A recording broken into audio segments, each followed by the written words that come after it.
Hi, everyone. We'll get started in just a minute. Thanks for your questions. We'll be right with you.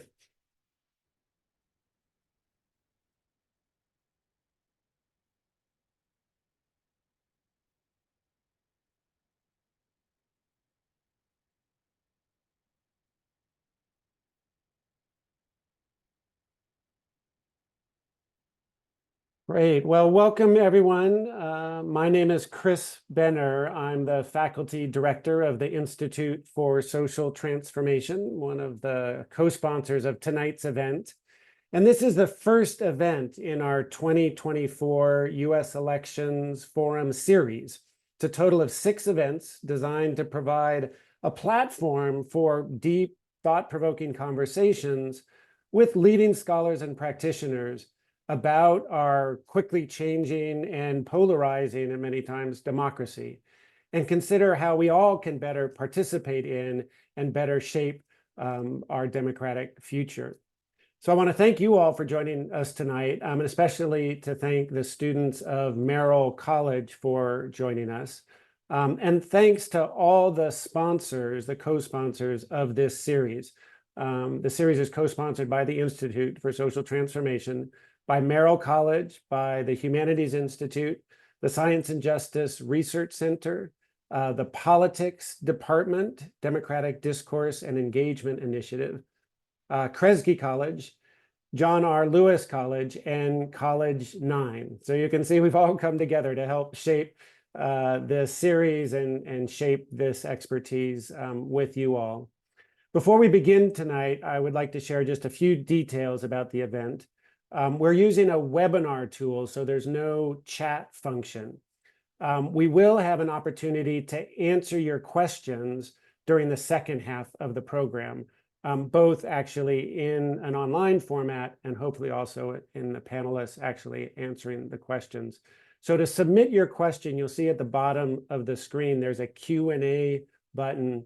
Just click on that Q&A button and you can enter your questions at any time. So to introduce more of the event tonight and our panelists, I'd like to introduce Kason Tang, a Merrill College student, class of 2026, who is a talented muralist also, as well as vice chair of student government for Merrill College. Kason, over to you. Hi, welcome to Merrill College at UC Santa Cruz. As Chris said, I am Kason Tang, vice chair of Merrill Student Government and peer navigator for our college core course. I will now briefly introduce our panelists.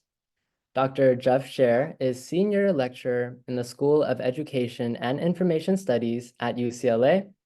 Dr. Roberto De Ruc is associate professor of learning sciences and technology in the education department at UCSC. Dr. Daisy Martin is founding director of the History and Civics Project at UCSC.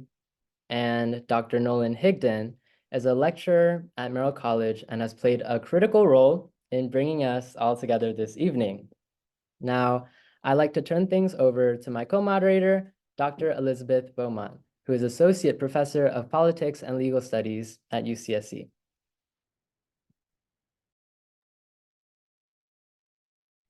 Wonderful. Thank you, Kason.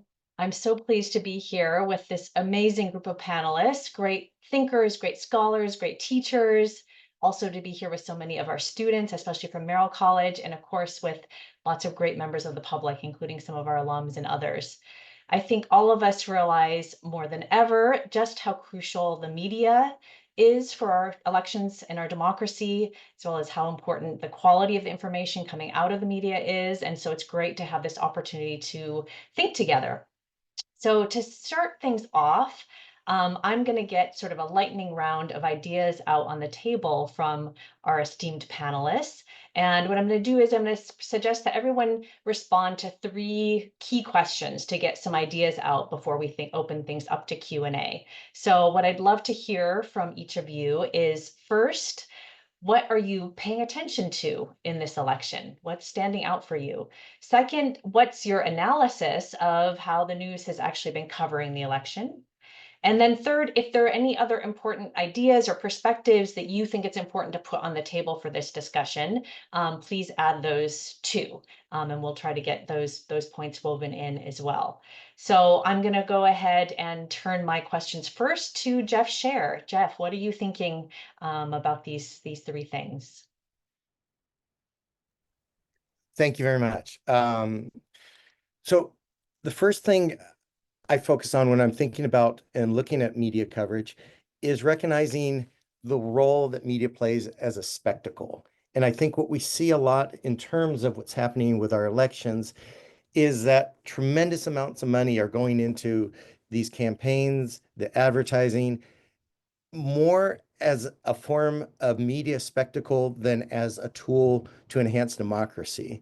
And I think this question of sensationalizing people, sensationalizing fears and interests is a really important part. And so one of the things that I'm looking at a lot is the way fear and scapegoating is being used, especially focusing on immigrants. And I think that's a really big problem. Another thing is the way the discourses are framing some of the key issues of the day, and not just the candidates, but even the media is doing this. And we saw this very much in the way the questions were posed during the debates and other places, in terms of looking at the climate crisis, looking at gun problems, looking at the wars, the war in Israel and Palestine, the war in Ukraine, in Russia. These are very significant issues, and so much of this is being shaped and spun through this lens of spectacle, and in a way where the candidates are really kind of using dog whistles, using imagery, using sensational tactics to try to convince those few swing voters. And I think this is a huge problem. So that's kind of the way I'm looking at this. Thank you. Thank you so much. I think that's such a powerful way of kind of capturing what often seems to go on in the news with this idea of spectacle and sensationalism rather than a real desire for bringing out sort of more of the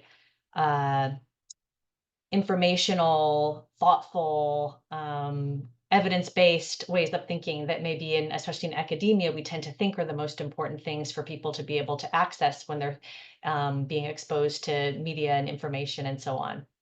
All right, terrific.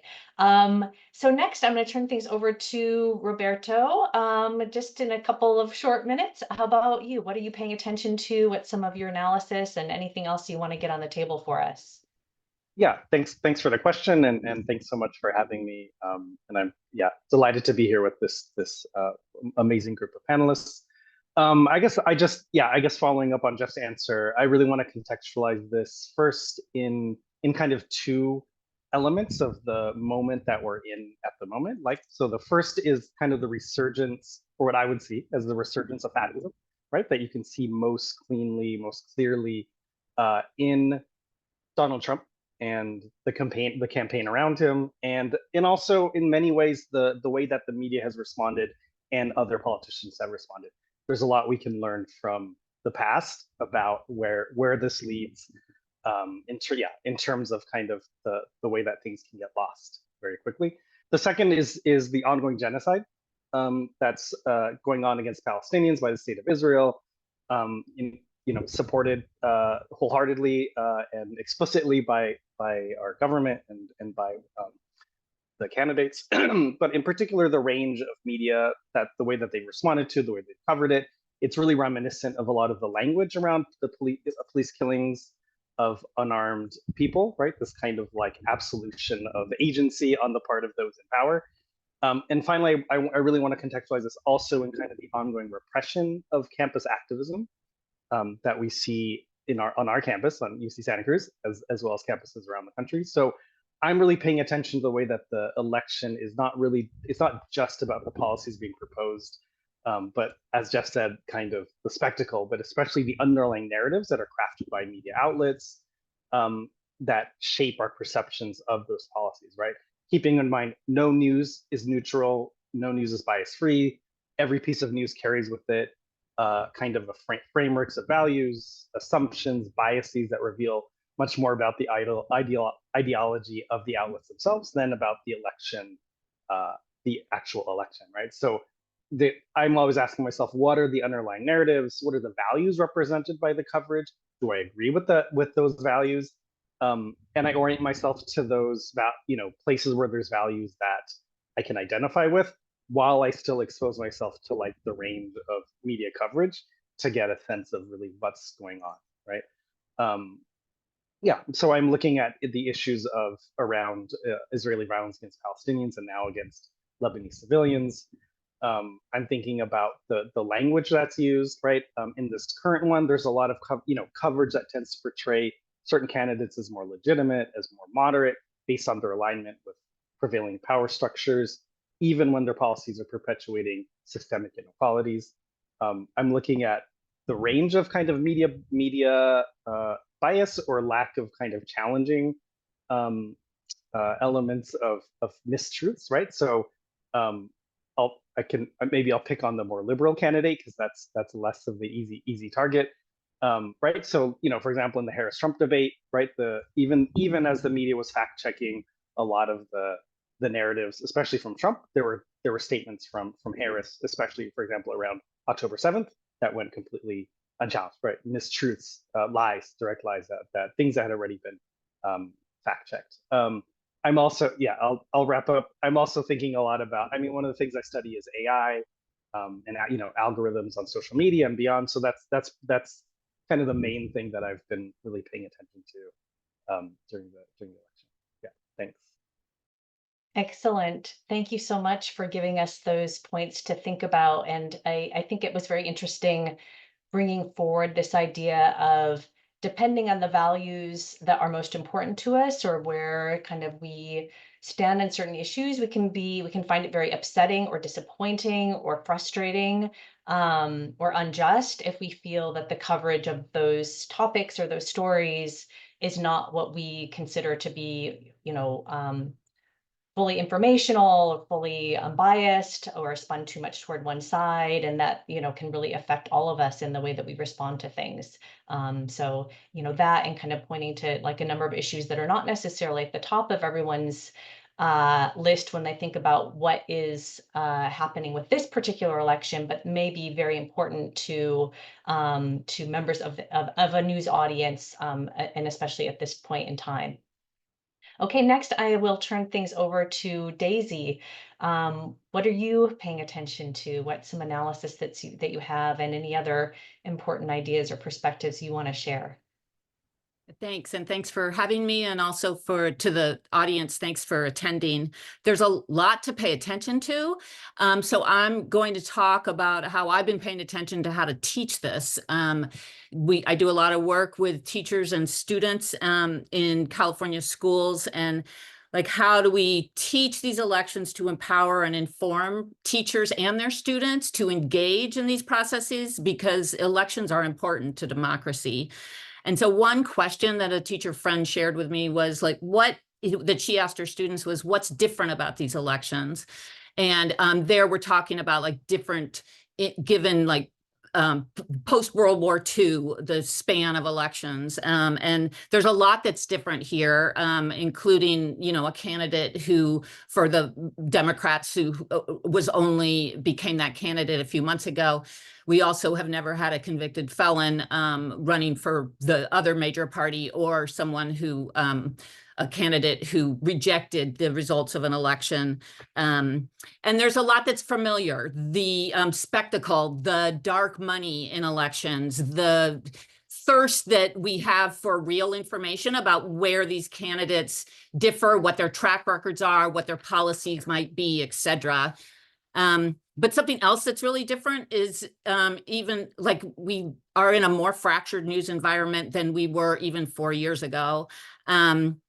And having half-truths, misrepresentations, differences in terms of like what is really important here, that's not new. But we seem to be seeing the news kind of not knowing what to do with it. and I am reminded by Christine Amanpour talking about how journalism is about truth, not neutrality. And it is hard to find truths. And it takes a little effort on the individual side. And while there are some institutions that are working to make it easier, it's a much more fractured environment. And Pew Research study recently showed that more than 50% of adults get their news from some news sometimes or often from social media. And we know that youth spend in like 2022, they said they spend 90%, more than 90% said they were either on social media constantly or several times a day. So that social media context, even while it was around before, it's changed and it's relatively new. So I'm going to say that one of the things in terms of teaching these, and along with that narrative that Jeff pointed out of the anti-immigrant rhetoric, there's also this narrative that is being built that is about rigged elections. And we saw that before, but that's another key narrative that is being planted and seeded and etc. So I think that one of the answers that I think myself and other educators have is like, we need to teach students about voting.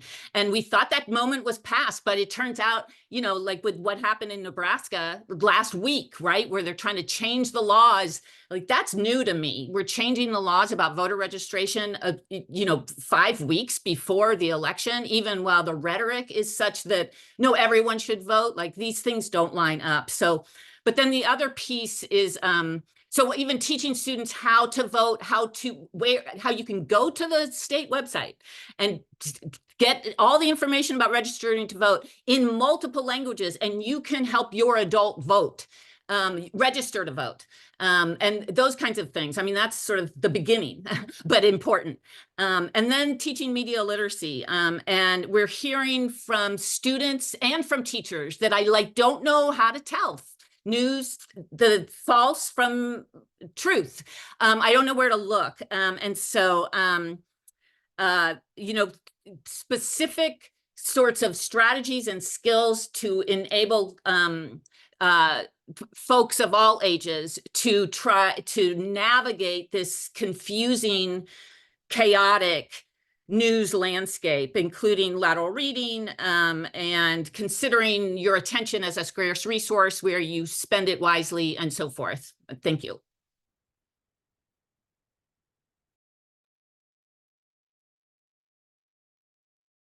Wow, Daisy. Okay, so everyone's putting so many ideas out here. I'm not sure how we're going to have enough time in our Q&A to be able to kind of pull on these threads, but I especially want to pull forward how important this question of sort of how do we educate people, because many of us are either educators or students in this moment. So how do we educate people? What's the role of that? The fact that our media landscape is so very different now, and especially generationally, where people are getting their news is very different. And so those are such important things to bring out, along with your many other important points. So thank you for that. Okay, and Nolan, you were going to help us close out this lightning round. What about you? What are you paying attention to? What kind of analysis do you have? What other kind of key points do you want to put out there for us? Yeah, thank you very much. It's you know, really an honor to work with the folks who put this together. I want to give a big shout out to them and Liz and Kason for that great introduction, and my fellow panelists for raising some great areas. I was feverishly taking notes over here at many of the great points that were provided. As far as what I'm really found myself paying increasing attention to is I'm very interested in this hyper-partisan news environment and these echo chambers. I like to visit these spaces to compare and contrast what's said in these different areas, and I think they're really important, because I think one of the many dangers of having such a hyper-partisan news environment where we are getting messages about that create caricatures of the other side that we're allowed to hate. One of the many problems I think that comes with that is it's not only enables an environment where false information can flow without anybody challenging it, but it also conceals consensus. And I think Roberto spoke to that. There are many issues where these two parties agree, but that doesn't fit well into the narrative that they disagree on everything.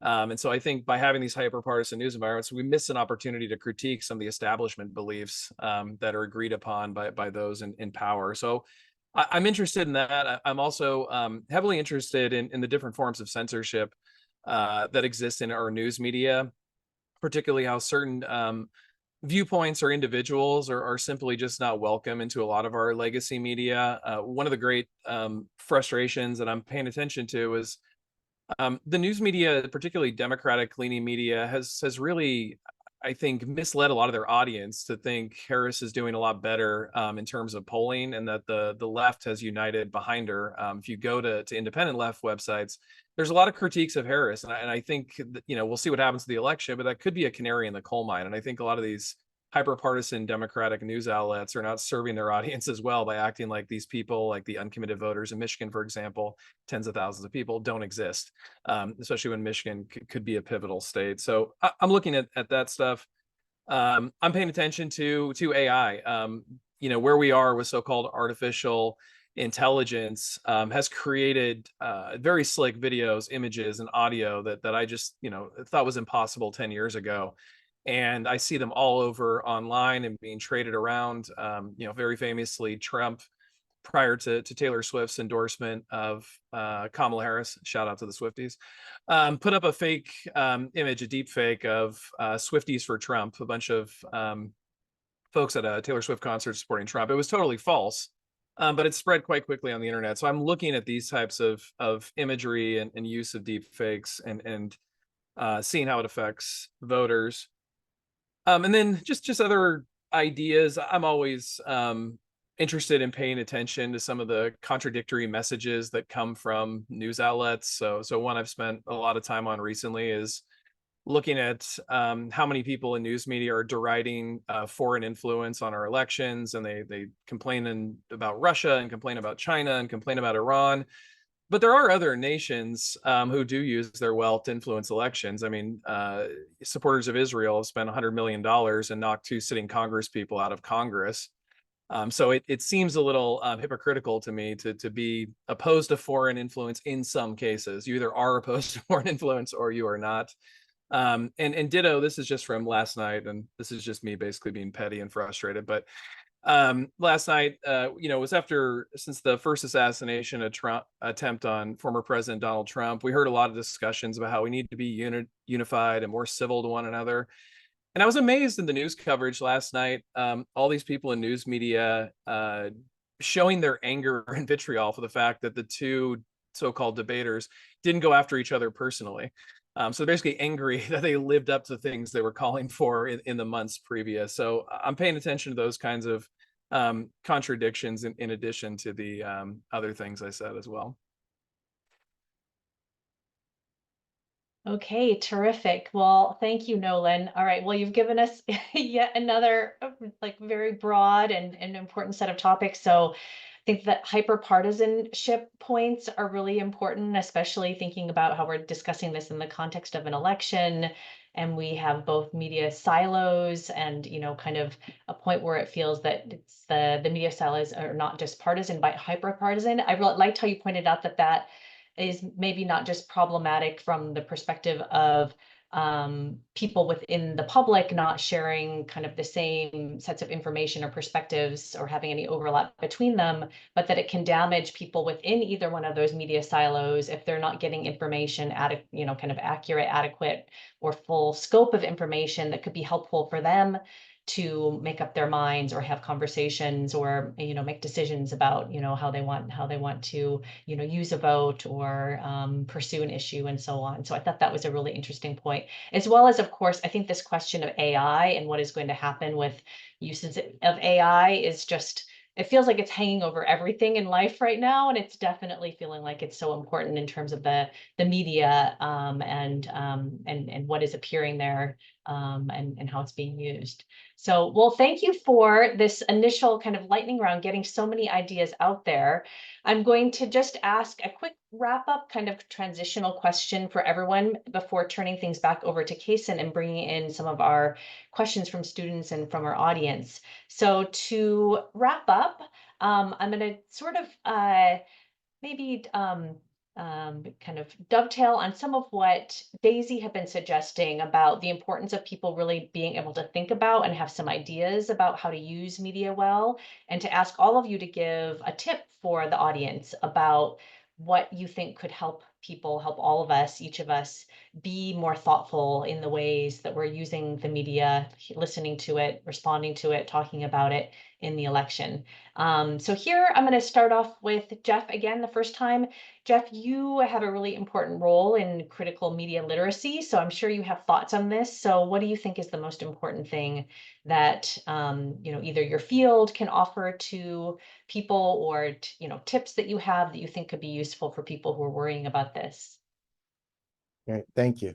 So I think a really important part is an inquiry process, is that we encourage people to ask really good critical questions, because there's so much out there. And I can understand how it can be very frustrating, because in many ways, it feels like we don't even have a democracy. I mean, we're not even electing candidates by popular vote. I mean, the role of the Electoral College and the influence of advertising and the millions into the billions of dollars that are being put into this works very well at disempowering and really co-opting the democratic process.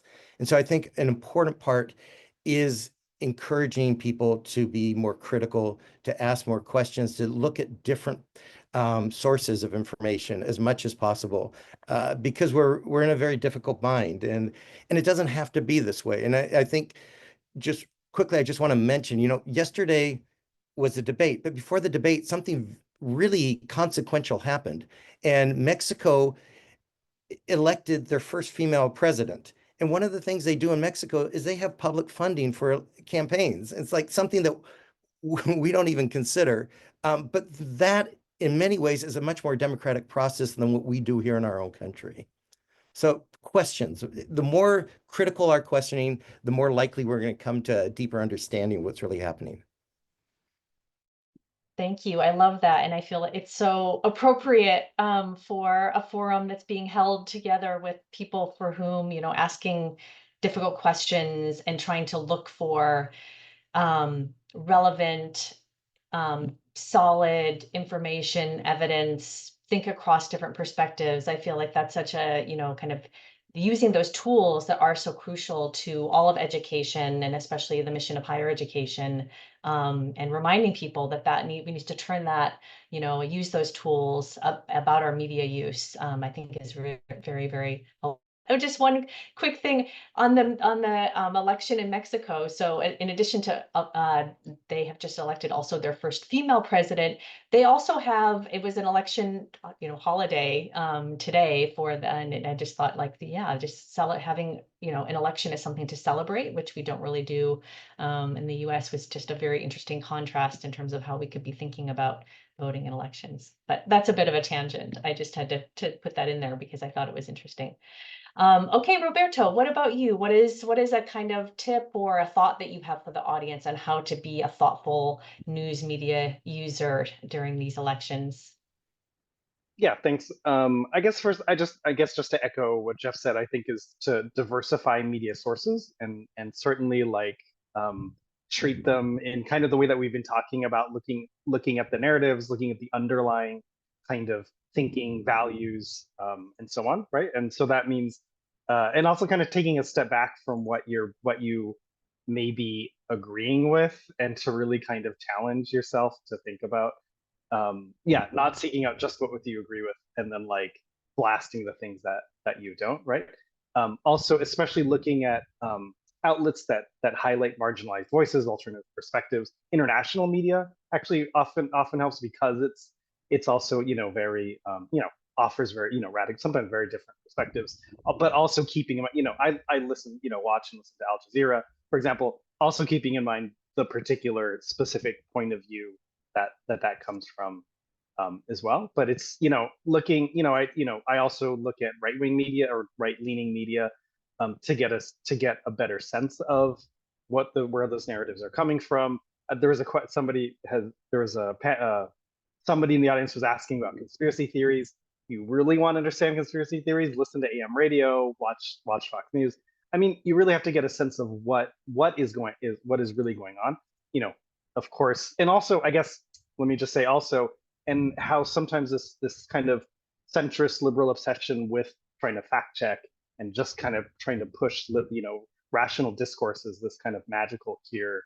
Kind of how useless, not useless, I don't want to say that's useless, but just the challenge of that, because the broader discourse is really, a lot of discourse really is not about what is factual and what's not, or those facts are not shaped in the same ways, by the same sources as, as other people do. And I guess just my final thing is to think about history, pay attention to history, think about the way that centrist and liberals have opened the door to fascism in the past in many, many different places, and really challenge this obsession with balanced news coverage that gives equal voice to fascist discourse as it does to other kinds of discourse, and especially the discourse of the oppressed and dispossessed, and also, and also kind of the way that political extremes are portrayed, right? And I guess what I'm saying is often centrist liberal legacy media plays right into the Trump and fascist kind of playbook. So just let's please watch out for that. Great, thank you.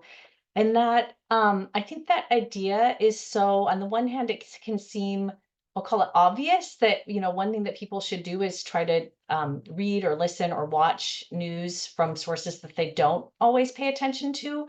But for most of us, it's really difficult, right? We're busy. If we're wanting to get informed, we go to the sources that we, kind of find the most relevant or the most, kind of helpful for us. And then to have to say like, and now do I want to go and see what other outlets are saying? But it is actually incredibly informative to see how people in other countries, who are on another side of the political spectrum are thinking. And I think it is really important for, kind of both giving us a broader perspective, and then for even being able to ask those critical questions that Jeff was emphasizing. Like, it helps us ask and answer critical questions if we have a broader range of news perspectives, including those that we disagree with or that we think are patently problematic. It's still helpful to look at those. So I'm really glad that you brought that in for us. Okay, Daisy, what about you? I know this is something you think about a lot. So what do you think, especially maybe ideas about mistakes that people may make or errors that they have when they're engaging with media contact? Do you have advice on those kinds of things? Too much to say, but one thing I will say is there was a comment in the questions, and I just want to go back again to Jeff's idea of election as spectacle. Voting, it's not just the president. You have local elections, you have local ordinances, you have state propositions, and those things matter. And we forget because the spotlight and the spectacle is all on the presidential campaign. So that's one pitfall, is don't think like, oh, I'm either voting for those two and there's nothing else that I would vote on. But then I would say that like a pitfall that we see and that I know is that we all kind of think we're impervious to this. Like, we're too smart and savvy. They can't fool us. And that's just not the case. And so we're all kind of learners in this, and everybody, and then the notion that misinformation or disinformation, to somebody else's point, it's all lies or truths. Like, that's not what's going on here. There's also information that is intended to divide, that is intended to move the center to the right. And those kinds of things matter similarly. So I would just say the tips that I would give you, like we call, so asking questions is key, but we just talk about pausing. That when you feel something like, that's got to be right, or I can't believe that, or when you're reading something and going, you pause before you participate in that social media space as either a curator by liking it or by reposting it, or even maybe giving your attention to it. And again, like, some things aren't worth your attention. So we used to teach, there's another tip We used to teach people to stay on the page and closely read it. And I like to do that with AI, and I can check out the hands, how the hands are messed up.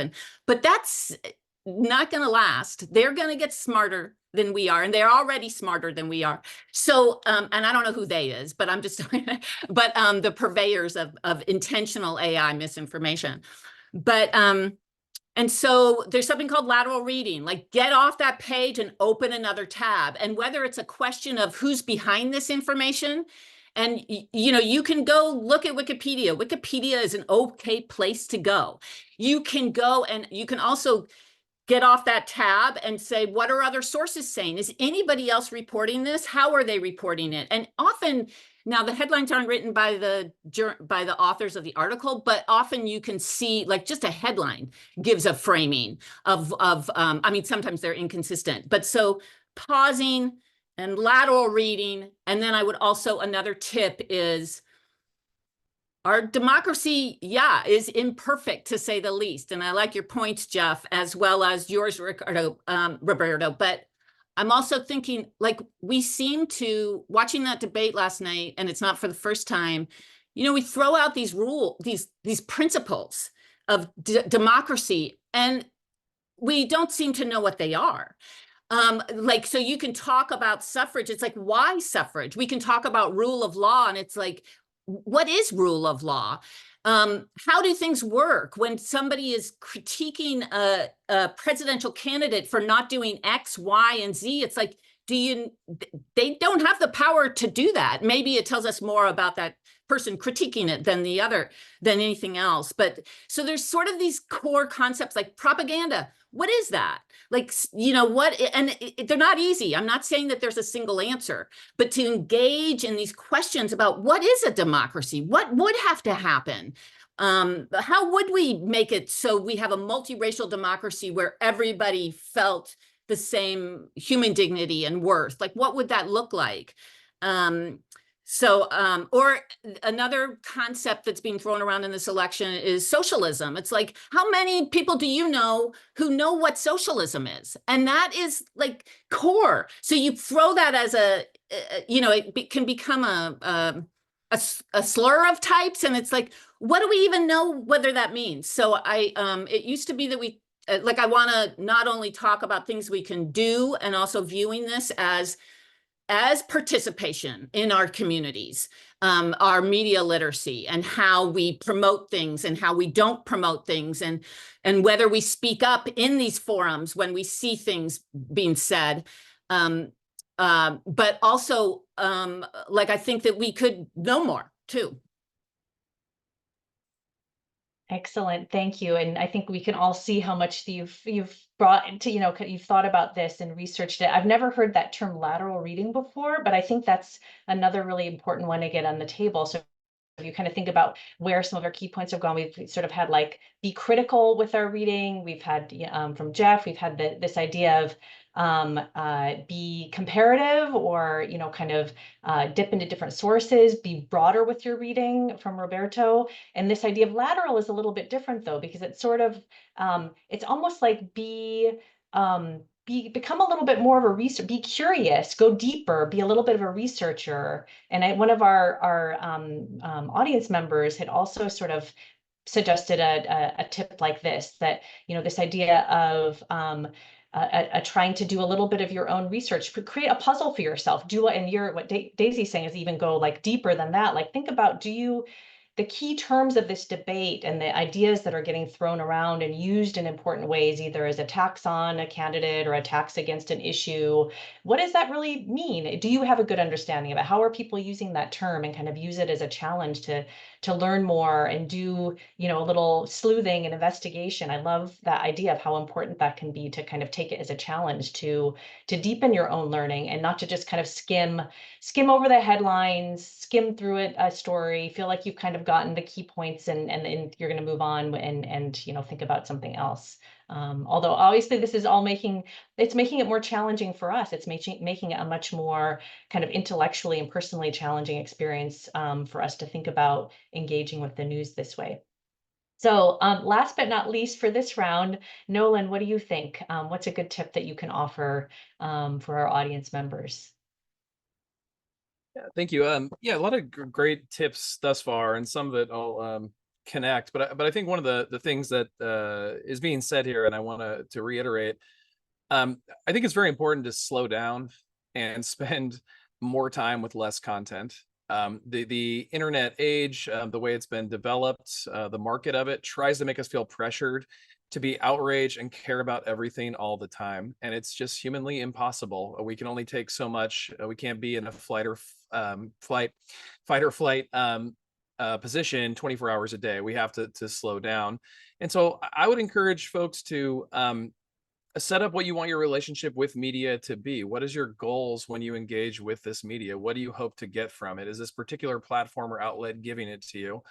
I also would think about how we care about certain issues. Social media is a lot of things. It's not really that social, and it's not really built in its current form to give us an opportunity to constructively discuss a lot of critical issues. And I would argue, if there's an issue that's important to you, and whatever it can be, climate justice or racial justice, or the plight of folks overseas, whatever it may be, usually in most cases, social media is not a good place to share that opinion or debate those issues. And so if you care about those issues, I would give them a little more respect. And pulling on this thread of slowing down, we come to content, and I think all three panelists more or less said this, but asking questions about, who owns the platform that's publishing this? Who is the writer, author, or producer, or creator? What conflicts of interest exist? So if you're a fossil fuel industry and you own a website that's about the environment, there's a conflict of interest there. If you are a publisher and you are writing a story on the party that you're affiliated with or a family member, that's a conflict of interest. Those are alarm bells that maybe I shouldn't trust this person. Also look at their sources. As Roberto, I think it was said, or in Jeff maybe as well, compare it to a diversity of other sources. So those are some of the things I point out. And just a couple other real points real quick. We talked about, and I think Daisy said this, that we spend a lot of time concerned about other people and how they don't know anything and they're not educated and they believe fake news. One of the things that these digital tools are really good at is feeding you stuff that confirms your bias. So I would spend a fair amount of time also checking yourself. When you come across content that feels like, oh, this fits, I knew the world was this way, that's the stuff that I would definitely pause on. It's really good at trying to confirm your bias. Also, I would avoid headlines. As someone who publishes a lot, I would say like 95% of the stuff I publish, somebody changes the headline at the publisher, and rarely does it actually represent what's in the piece. So headlines are meant to be clickable. They're meant to draw your attention. They're meant to appeal to emotion. They're rarely a great representation of what's actually in the content. So if you don't want to be a part of the fake news problem, I wouldn't share content based on the headline alone. You want to do the deep dive before you spread it. I would be very cautious about influencers all over the web. We know Kamala Harris's campaign has spent millions of dollars on influencers. I would assume Trump has as well. I just haven't seen any evidence of it, but I know Kamala Harris has. So there's a lot of those folks out there getting paid to give that viewpoint on the election. And then also listen to others. I know this is difficult to say, but even a broken clock is right twice a day. And one of the things I try and really do is hear people out. For instance, when we heard the election was stolen in 2020, I went down the rabbit hole. I tried to look at every piece of evidence in that echo chamber, and I was not sold. Ditto with the immigrants eating pets in Ohio. I gave it a fair shot, looked at all the available evidence, wasn't sold. That way I can speak with some authority to someone who does believe it and say, no, I've looked at the evidence you have, and this random post from someone on social media who now denies the immigrant story is not good evidence to draw that conclusion. And then lastly, I want to point this out. We do have a problem here. The press is very important to a democracy. And we have a nation that is increasingly being identified as, many parts of the nation are increasingly being identified as news deserts. No one is covering what's going on locally. So if you're really looking for a way to help democracy through media, please be the media. Start a Substack, do some citizen journalism, talk to some community members. I've seen some really amazing stuff that local communities are doing with small amounts of people. starting out very tiny with what they cover, but everybody in the community ends up going to the website to get information. And I think it's a great positive way to contribute. And so just, trying to deflect fake news, you can actually be a part of putting truth and useful information out there. Terrific, thank you. And I'll just point out for anyone who's on the chat or wants to take a look at at the Q&A, one of our participants has posted a couple of links that look, I cannot vet this since I haven't had a chance to click on them, but looks like someone has done a little research of their own and found some information from credible sources about how to spot misinformation, how to spot fake news. So, taking a look at those kinds of things and then being very cognizant too seems valuable. And I really like Nolan's point about, you almost gave this idea of to do two kinds of pauses. One is the slow down pause, right? So not to get caught up in the 24/7 news cycle and the way that just spins, sort of ideas and stories and news so quickly that we can't really reflect and digest or do any of this critical thinking or reflection or comparison that we've been talking about. But then I also like the second pause, the pause on ourselves in terms of being, asking critical questions, not only when it's toward those whose, views or the perspectives or the news sources that we tend to automatically be more critical of, but to do the same things to our own thinking and really recognize where our own biases are and where maybe we could benefit from at least giving the benefit of the doubt to perspectives or news stories that are coming from the other side, while also trying to kind of vet them and be critical about them. Okay, well, thank you. This was wonderful. I am now going to turn things back over to Kaysen, who's going to get us started off with some student questions. And then we'll be trying to weave in both a set of questions from our student audience and then from our audience at large. So Kaysen, over to you. Thank you, Elizabeth. And thank you so much to all the panelists for that discussion. So now I have a question from Merrill College students, which I will ask to each of the panelists. And then I'll turn things back over to Professor Beaumont for questions from the Zoom audience. So we received hundreds of great questions from Merrill students, and honestly, it makes me feel very, very proud. But unfortunately, we only have time for just a few tonight. So let me start. My first question is for Daisy. We have a question from a Merrill student who took a critical media literacy course in high school that they found very valuable. But high schools rarely offer courses like this. So how can educators or school boards integrate critical media literacy into their curriculum? How great that this question asker got to take a course like that. And also how great that you got all those questions. Like, it does give me hope. And that these things are important, and asking questions, we just talked about the importance of that. So there is a new law in California, and I think it's AB 873, which we're one of a handful of states that has said media literacy is important. That law says that when different frameworks for different subject matters come up, they will think about including media literacy in there, and also eventually there's supposed to be a framework.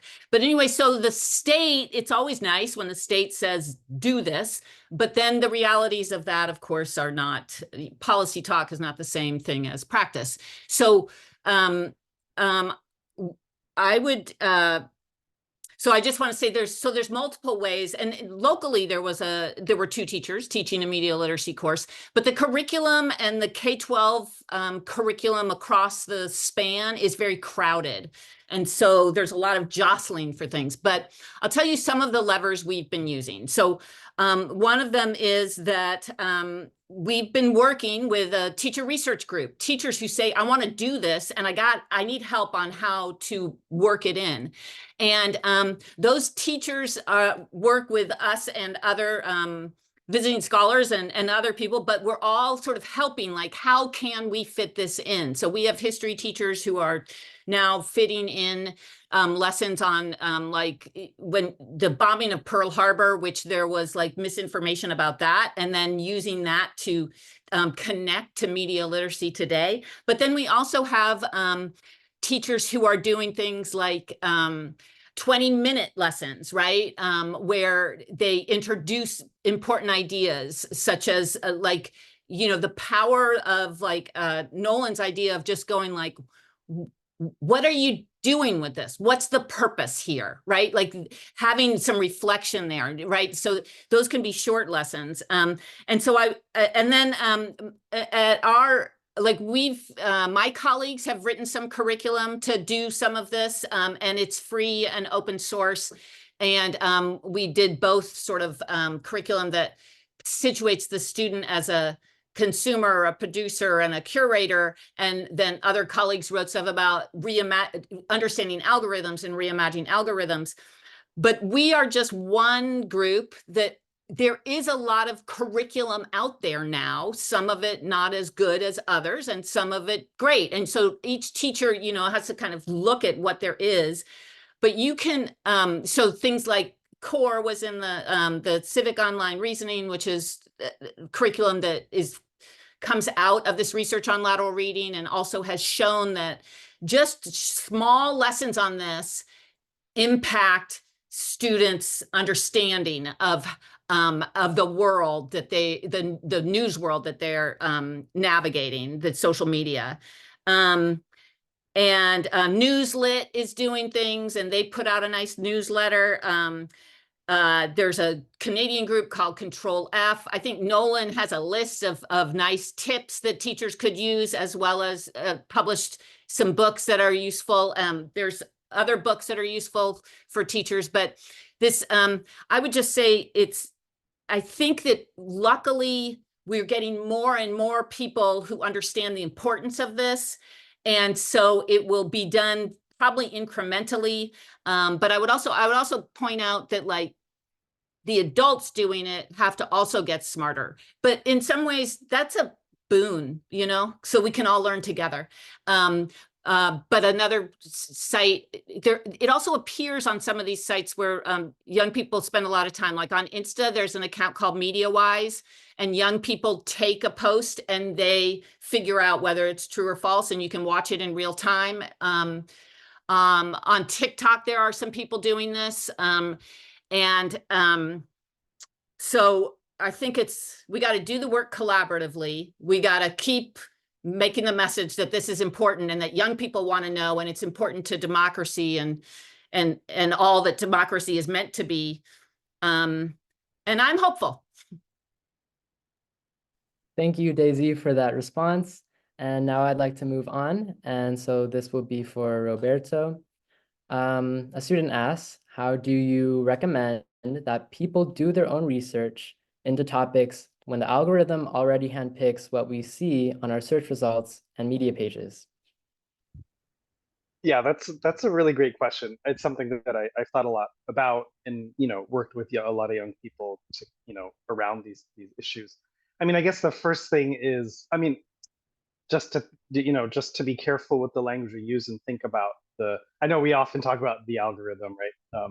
As kind of like shorthand for talking about the myriad of algorithms and in all the different systems and social media and web search and so on. Right? There's different algorithms and all these different systems with different dynamics and so on. So I think part of it is, I think always, and this is part of some really, some of the better media literacy curricula out there will have you learn about those algorithms, understand them, understand the way that it shapes your behavior, the way that it shapes the information that you see.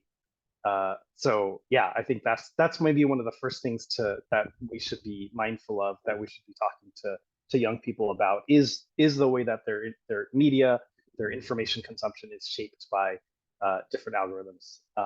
There's also good resources out there. Many of the resources that Daisy just talked about, also relate to, how do you undertake research? How do you look at different sources? How do you look, how do you check those sources?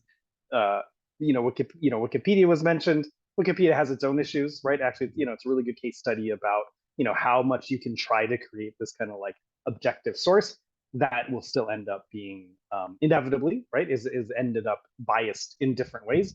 That's maybe a topic for another time, but it is still going to be biased. But at least you can check the sources. You can get lost in that. You can look behind the scenes, right? Like you can look at the debates that go into the different sites on Wikipedia. that's a great assignment in itself if you're working with young people, and if you want to learn about just how difficult it can be to come to kind of consensus on any like fact. Yeah, so dig into that. So the other thing is, how do we think about algorithms themselves? I guess that's something I think a lot about, right? Like, I think it's important to realize that, right? So it kind of becomes important, okay, so like Twitter, Facebook, TikTok, these all use kind of algorithms that tend to prioritize sensationalist, divisive content, right? It's not just necessarily about polarization, right? It's also about it's about whose voices end up being amplified, whose voices end up being silenced, right? The issue, often marginalized communities will find narratives co-opted or erased, right? So, we got to pay attention to kind of not just what's trending, but why it's trending, how the platform designs influenced.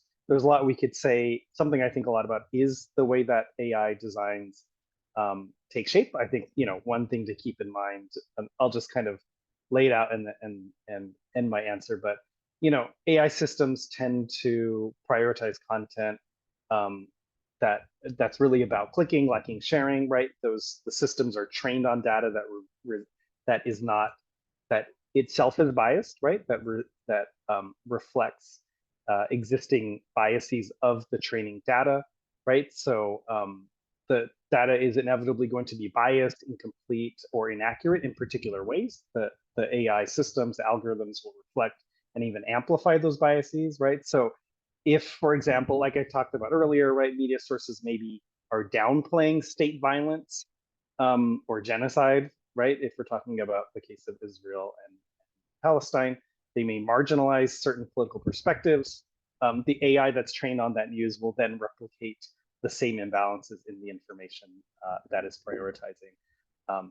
Lots of examples, if you're using ChatGPT if you're using ChatGPT to write, or if your students are, many of those biases can end up being glaringly obvious, maybe to us. They, maybe less so to the student themselves. I guess what I want to say is there's our interface with news, information, facts, and then often increasingly the way that young people are writing, it's all steered and shaped by those algorithms. So, I'm a big proponent of working with young people around critical kind of algorithmic literacy, and just trying to understand how those systems work so that they can end up, maybe not being designed by them in so much as finding ways to, to be expressive and to be in control of the information. Yeah. Thank you for that question. No, yeah, thank you, Roberto. So now I'll move on, and this question will be for Nolan. So a student asks, what are the potential dangers of allowing governments or corporations to determine what counts as fake news? And what are the alternatives to censorship? Thank you very much, Kaysen. Appreciate that. Yeah, my I think issue with censorship is that maybe best it complicates the problem with false information. It never really solves it. And one of the exercises I encourage people to do is, sit down with a group of people and list all of the things you wish were gone from our speech, which were gone from our culture, right? It'd be great to get rid of racist speech and get transphobic speech and things like that. But after you have that list together, then ask, like, who do you trust to be in charge of getting rid of it? Who do you trust to have the power to tell you what you can and can't see? And I think that's where it becomes more complicated. And things like governments, including the United States government, I would not feel comfortable giving it a monopoly on what I can see and not see, given its long history of using censorship to centralize its own power at the expense of democracy. Ditto with corporations. We've seen how corporate power will gladly use censorship to get rid of voices that threaten corporate power. So I think it's a big mistake to engage in censorship. I know much to my chagrin, and I have to say I give a lot of these talks. I'm privileged enough to do it. Increasingly over the last 5-10 years, I've increasingly gotten questions about what's the problem with censorship. Don't you think the First Amendment goes too far and things like that? And I disagree. I think we do need to have speech. We do need to have dialogue. We do need to engage on this information and content. And then lastly, I would just say, if your goal is to use censorship to get rid of false information, I have bad news. You can never get rid of false information. One of the coolest things about being humans is we imagine, we can create. It's how we create relationships, right? Through myth making and storytelling and things like that. So you'll never get rid of it. At best, you'll choose some content to eradicate, but that's always going to be subjective in what content we should get rid of and who we trust to do it. And then lastly, I would say some of the complications with censorship. One is you have the so-called Streisand effect. When people know they're not supposed to see something, more people want to see it just because you tell them they can't. So you might actually popularize the thing you're targeting. There's also people who end up censoring themselves due to a chilling effect. So they see other people getting censored on a particular topic, so they stop talking about that topic. So you end up censoring people who aren't even the target of the censorship campaign. So for all those reasons, I think censorship is not the right way to go. I do believe in the radical idea of democracy. I do think people have the ability to control their own destiny. We do need to have autonomous, free individuals making decisions collectively about the future of our world and our communities. And that necessitates people finding information, being able to explore the veracity of it, the power dynamics in it, the ultimate purpose behind it, and potential for it, for what we could use information for the common good. So I believe in that. I think that critical media literacy, empowering the people to determine the veracity and utility of content, that's a much better alternative to censorship.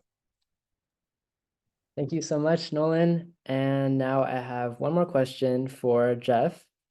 So a Merit student asks for your advice if they're not fully interested in either candidate. Is voting for someone you don't fully support better than not voting at all? And what is more ethical, to be true to oneself or cast a vote to help protect others? That's an interesting question. And it raises a lot of bigger questions about democracy and you know, the power of our vote in an election. And like I mentioned earlier, when we think about the Electoral College, I mean, we could even question what impact does our vote have here in California? You know, we're basically going to go Democrat. And so is it more of an advantage to send a message, vote Green or vote with Cornel West, you know, to speak out in favor of Palestine and to speak out against what the Democratic Party is doing, as well as the Republican Party? So these are good questions I think that we all need to think about, and no one should tell you what you should do, how you should vote. But I do think we need to be thinking about the bigger systems, because one of the key ideas I think when we consider really critical thinking is that we want to be looking at systems and structures. We don't want to just simply be looking at individual issues and individual choices, because that's not how the world works. We live within systems, within dominant ideologies and frameworks. And one of the interesting pieces, especially if we think about like conspiracy theories, you know, what's going on with that?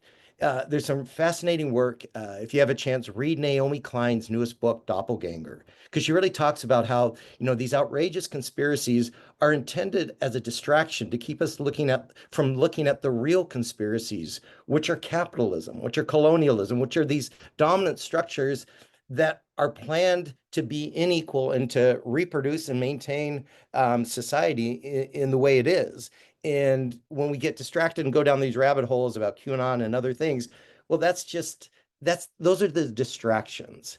But I really want to encourage this bigger kind of systemic search and looking at what are the structures and the systems that are really behind and framing and positioning our choices and what we're doing.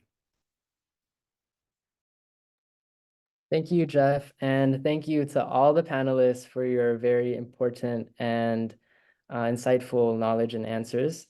So now I will turn things back over to Professor Beaumont, who will take some other questions from the Zoom audience.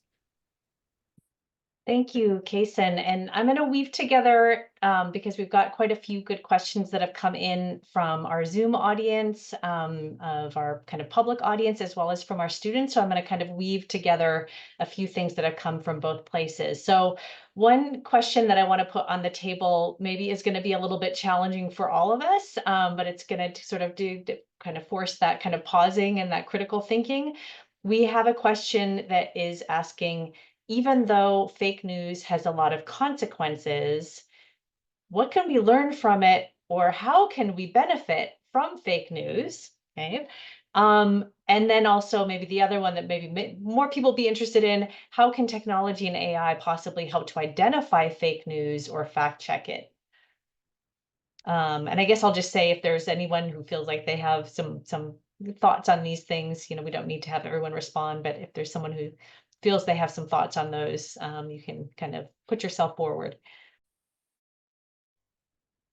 I'll make one comment, because I do history, and the same question comes up. Like, sometimes people will go, well, so which sources are reliable, which sources aren't reliable, which sources are trustworthy, which sources aren't trustworthy. And the truth is that looking at what people lie about opens up all kinds of things you can learn. So so I would say, yes, you can learn from it. What you learned maybe depends on the lie, but it depends on, like, what is the agenda. It sometimes reveals larger agendas. There's it indicates that there might be something significant here, which is a concept also that has been embedded in a lot of what we've said, is sort of like, we aren't in a system right now that helps us see what is significant necessarily. We are in a system right now that helps us see what is going to get clicks and what is going to get attention and what might make money. But so lies are useful to interrogate and learn from. Excellent, thank you. I have a very different kind of pair of questions. One has come from our general audience, one's come from our students.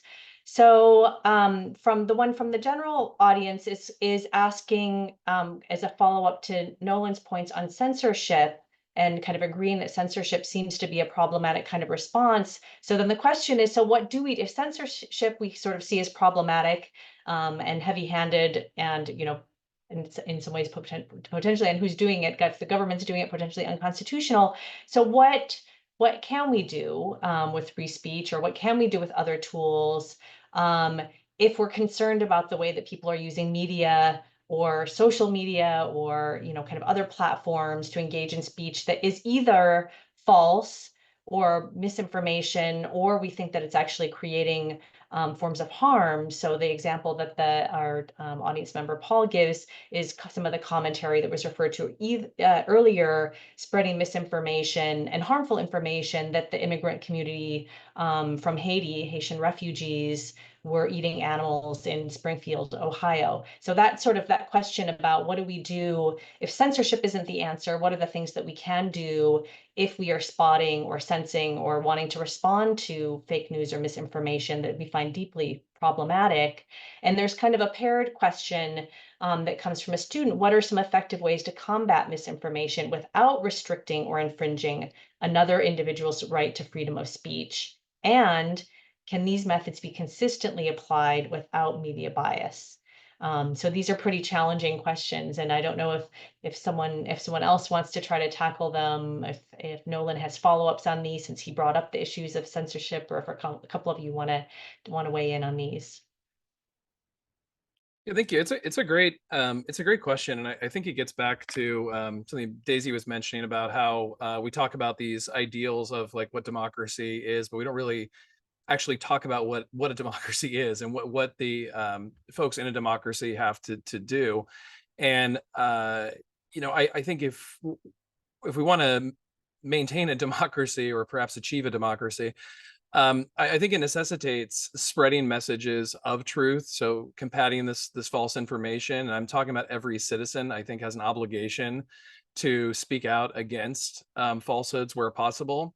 I think it's also our job to engage with people who do believe this content and try and reach them on a human level and try to ask them critical questions. I think one of the best and easiest media literacy lessons you can teach someone is just asking them the question like, man, I'd never heard that. Where did you get that? Where did you find that out? Make them go back to their own source. And even if they don't change their mind on the spot there, you have planted a seed. Like, do you have evidence for this? Can you find this evidence? And I think that's critically important. And I know some folks will say that that's a lot of work, and it can be exhausting, but democracy is a 24-hour-a-day job. If somebody else believes falsehoods or is voting on those falsehoods or is engaging in spreading those falsehoods, that's a problem for me and my democracy. And it's our job to do it. And if folks think, gosh, that is a lot of work. Yeah, you're in luck. I mean, there's a lot of authoritarian regimes who are looking for folks who don't want to do anything and take orders. But the radical idea of democracy is we work 24/7. I also take, and to add to that, I also take great comfort in history. I like to look back at historical figures who were doing much more than me and were much more exhausted than me and were up against much bigger obstacles, and they were able to succeed at some level. And I always use the example of Frederick Douglass, who I think is the best American this country's ever produced. And Douglass, I'm sure he was tired when he was learning how to read in secret. I'm sure he was tired when he was getting into violent fights with slave breakers. I'm sure he was tired when he escaped slavery and when he pushed his Lincoln to abolish slavery and when he pushed his sons to join the Civil War. And then after the Civil War was fighting Jim Crow till the day he died.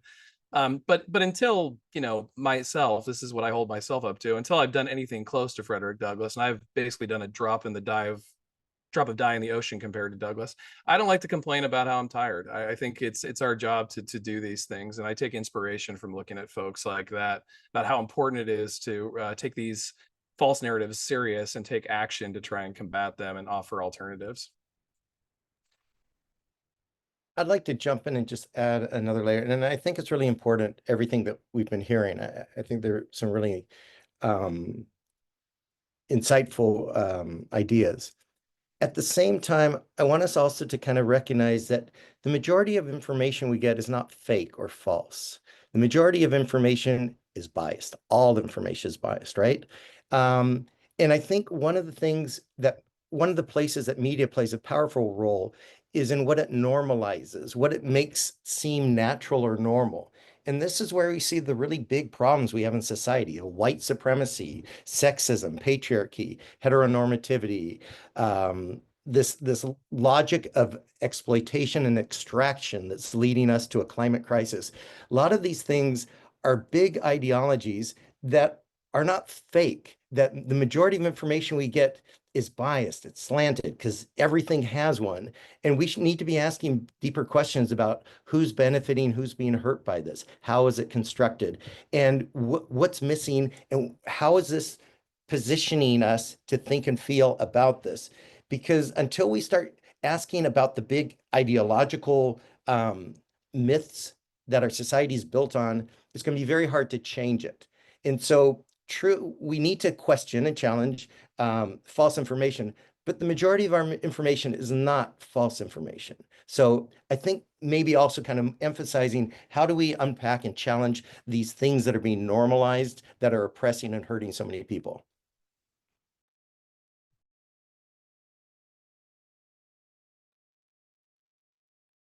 I want to put an exclamation point on that, but then I also want to say those, if they're talking about I think the question was about that lie about Haitian immigrants. Don't share that. Don't click on it. Don't like it. The algorithm doesn't know that you don't like it. You are interacting with it, and so you are giving it more energy. Don't amplify it in any way. You can block, you can shut it down, and you don't need to repeat that kind of stuff in any forum.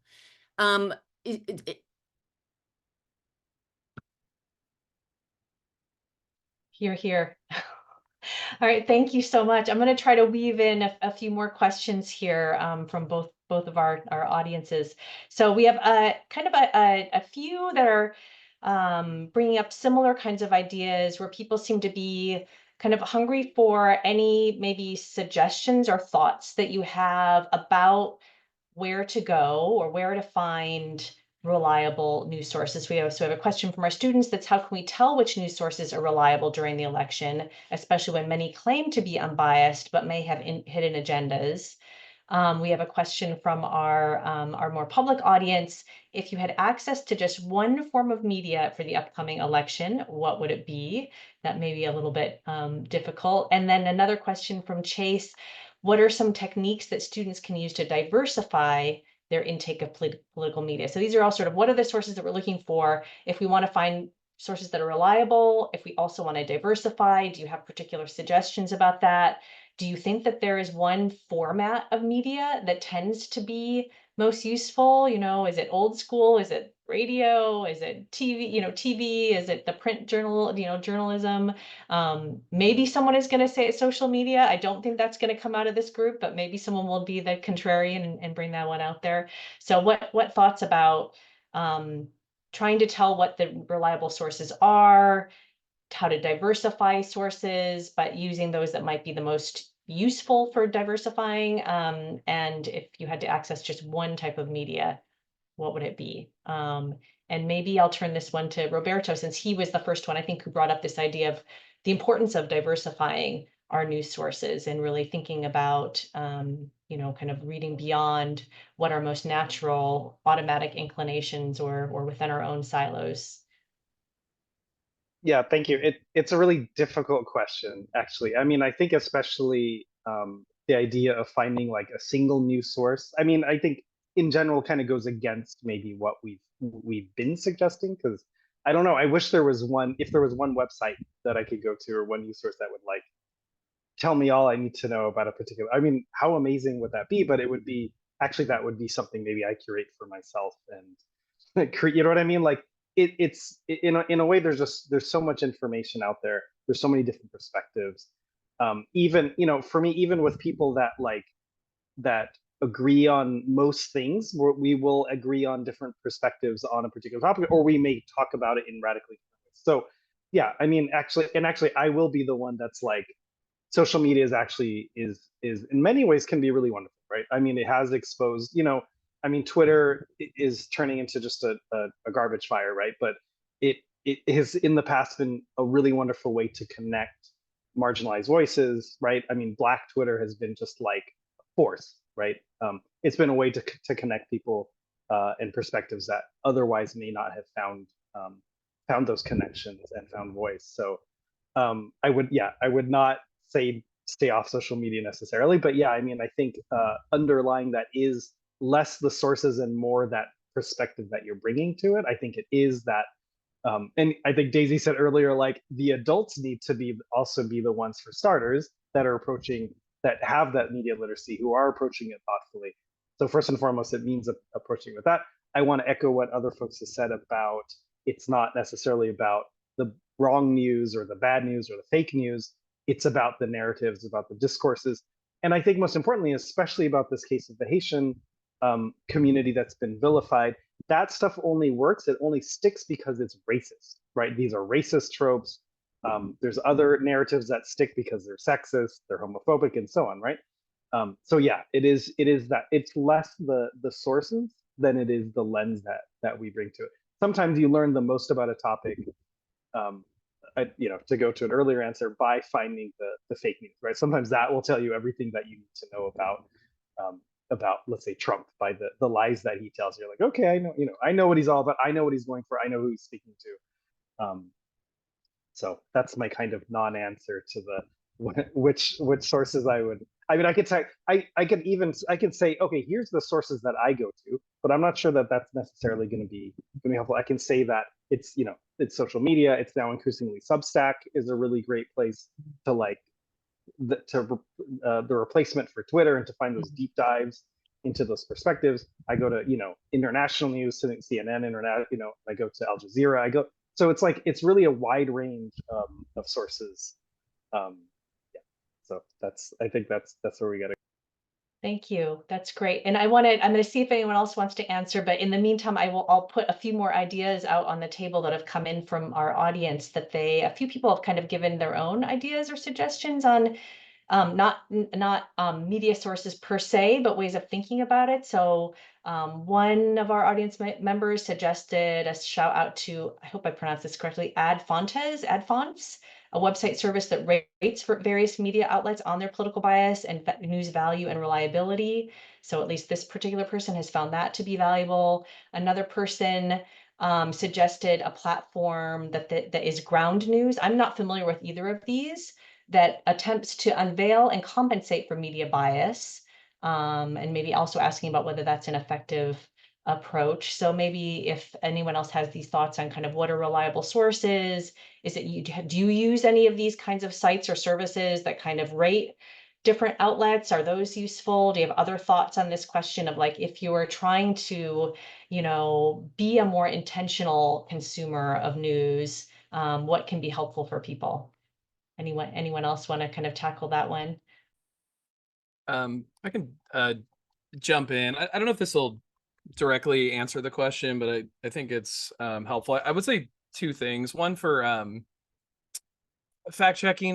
Fact checking websites, kind of as Daisy sort of described with Wikipedia earlier, sometimes they're not a bad place to start, but they have their own bias and power dynamics. But I'll go to a Snopes occasionally on a story just to see what links they have, and then I'll look at their links as a starting place. Project Censor, who I'm closely affiliated with, does some really great work about finding stories ignored in the corporate press, and they vet those. That can be a good place to start as well. And then your question about sources, I agree with Roberto. I could give you the list of what I look at every day and pat myself on the back, but instead I'll frame it a slightly different way. I've been very excited about what's happening in the podcast space, and I think there's a lot of cool things happening in the podcast space. I do not think that the podcasts are magic bullets and they're all true, and this is going to solve the problem of fake news. But to Jeff's point about this kind of ideological homogeneity that we see in so much news media, right? These things that are just taken for granted as normal. I really like how a lot of podcasters have made podcasts just predicated on the idea of offering an alternative interpretation of the world than the dominant ideology.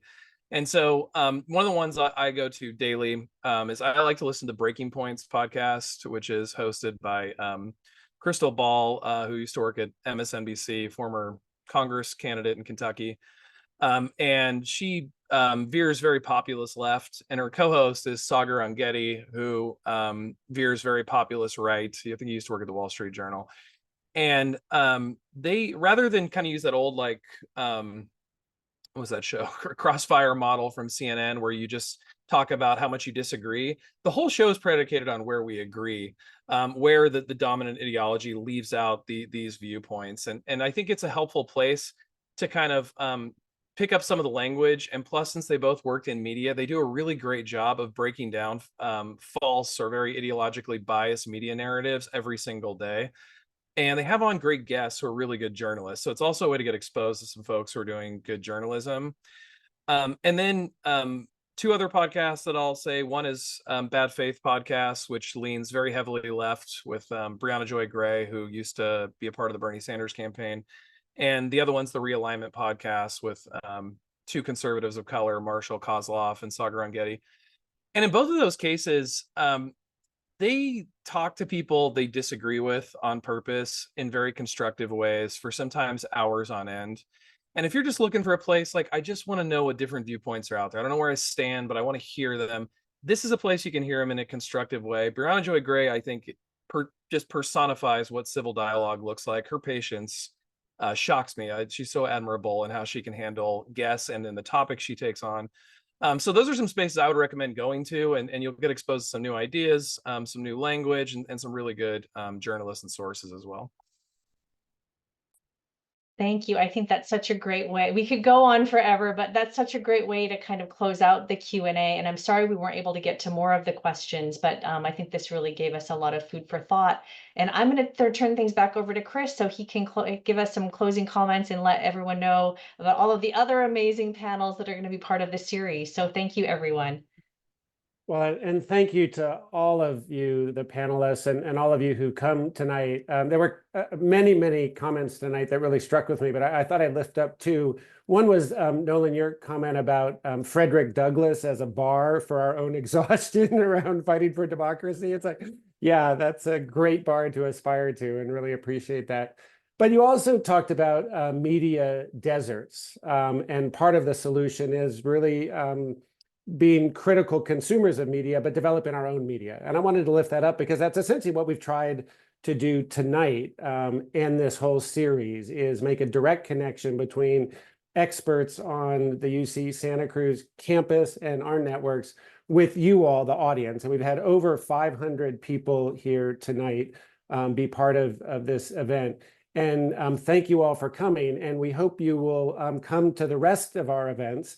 And you'll see on the screen the other events that are coming up. The next one is a week from tonight, another focus on the media. And then October 10th, we're going to have an all-star cast of professors from our politics department talking broadly about issues of the US elections and democracy. We have an alumni coming October 15th, Carmen Rojas, who's been a major force in helping to move the philanthropic world towards providing more support for marginalized voices in our democracy.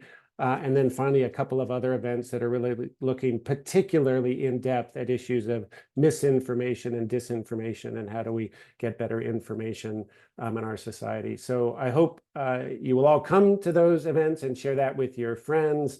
Final thank you to all of the panelists. You are really amazing. I wanted to particularly thank Kason, Tang, and all the other students of Merrill College. We really appreciate your engagement in all of these issues. You are the future. We hope you will continue to engage, not just in elections, but in broader civic engagement and our future. That's it for tonight. Thank you all, and we'll see you a week from tonight on October 9th.